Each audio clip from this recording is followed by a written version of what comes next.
ఎవరు ఒకరే అడగండి సార్, ఒకరే అడగండి.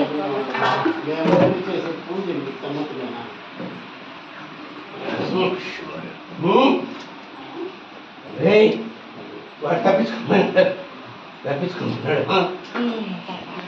వాణి వాడు తప్పించుకున్నాడు అంతా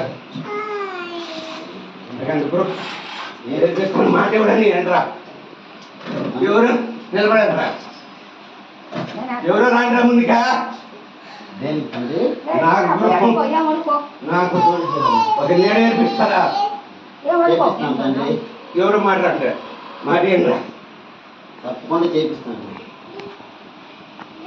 సరే నాయన తప్పకుండా చేపిస్తా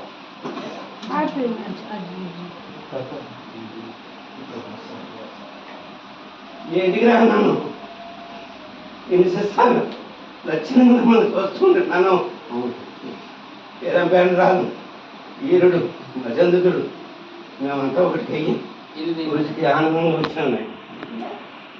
నాకు నేను నేర్పించి నాకు మైలు ముగ్గు నేర్పించండి, లేదు నా పూజని ఇట్లా చేపించండి నాయన. నేర్పించండి ఆయన, అంత గృహం కాదురా.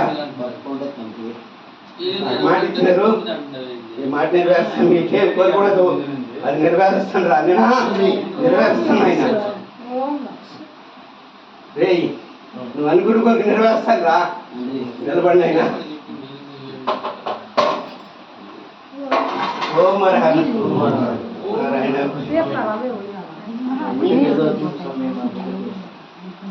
ఏనైనా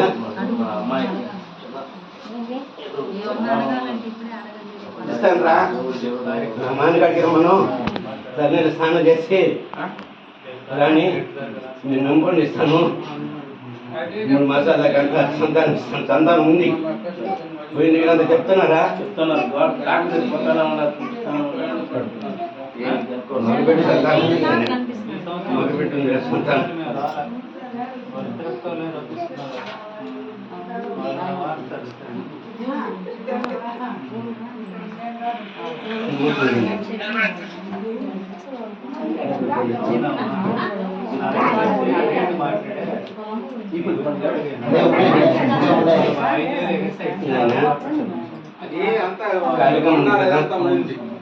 నూట ఒక్క నిమ్మకాయ 3 శుక్రవారాలు పోయేసి తడిగొడ్లతో అభిషేకం చేస్తారని నీ మాట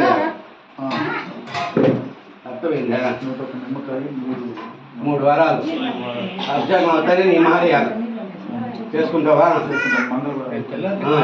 మంగళవారం అయినా శుక్రవారం చేసి ఆమెకి ఏదమ్మా ఆకారం ఉంది, ఆమె నీ మనసులో ఏదుంటే అత్యయిస్తానని మాట తీసుకొని రా, నీకు సంతానం ఉందని. మళ్ళా ఆడబిడ్డే ఉంది, నేను అనుకునేది ఏముందిరా, నా తర్వాత మా నాన్న తర్వాత నేను, నా తర్వాత నా బిడ్డ మీకు చేయాల్సిన సమయం. సరేనైనా 3 వారాలు చేసిరా, మళ్ళీ ఒకరోజు పూజ పెట్టుకుందాము. పూజలో నీకు మాట ఇస్తాను, ఆ పని చేయాలి. అది దోషం ఉంది. ఫస్ట్ వయసుకు వస్తారు కదా, అప్పుడు కాన్ దిగిరా కాను ఆపణలో తిరిగేసి దానికైనా ఆమెకి ఒళ్ళు కూడా సక్రంగా ఉండట్లేదు, సక్రంగా కూడా అవటం లేదు.